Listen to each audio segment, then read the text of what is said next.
Hello friends, thanks for tuning in. I'm Big Matt, and today we're going to be looking at a TEAC X-10R reel-to-reel. This unit belongs to a gentleman that lives a couple hours away from me. His name is Frank. This is my initial checkout on the machine. Frank has sent it over here to have it serviced. Just giving it a general visual. This machine's in great cosmetic condition. Looking at the pinch rollers, they move freely, which is always a good sign. One of the first things I look for on these X series machines is just raising up the tension arms and listening to see if that capstan motor can be heard. And fortunately on this one, I can hear that the capstan motor is spinning.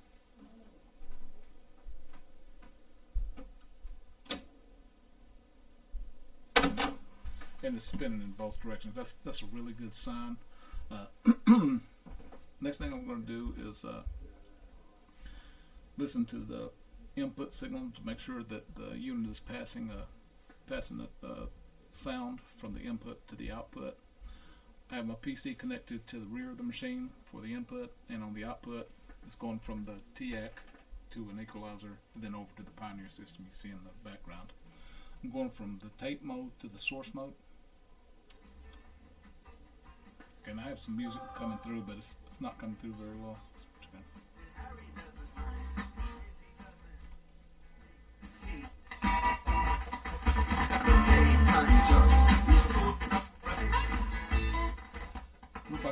Looks like the right channel is coming through, the left channel isn't.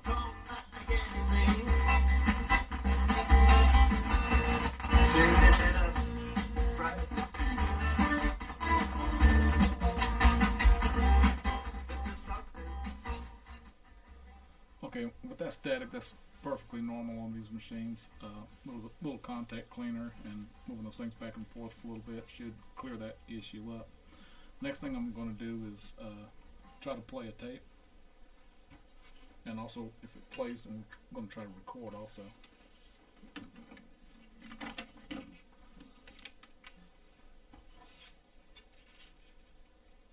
Again, if you're ever interested in picking up one of these TEAC X series machines, that little check that you do to make sure the capstan motor is working should be the first thing that you do on these machines.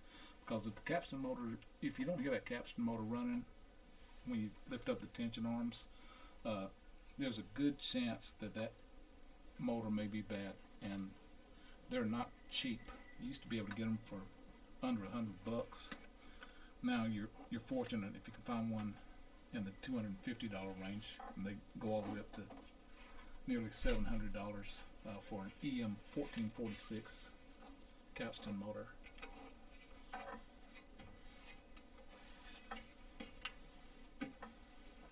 Okay, so we have the tape loaded. We're just going to press play and see if the machine will pull the tape through. Good thing is the pinch roller engages. Bad thing is that it doesn't move the tape through. That tells me that the capstan isn't spinning. So chances are it's just a deteriorated belt. We'll clean that up really well and put another belt on there. I can still hear the motor running, so and that's a really good sign with these older machines. I've already checked it, see that it does change directions. Next thing I'm going to do is check fast forward and rewind. The fast forward and rewind functions don't have anything to do with the capstan motor, so normally these functions work.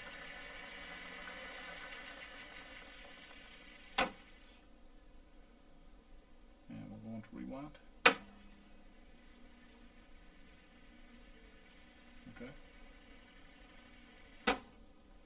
Okay, so overall the machine's in pretty good shape. I'm going to have to take it apart a little bit and get in there and change out that belt and clean it up really well inside, and then we'll address those the static that we're getting on the switches, but that'll be coming up in the next video.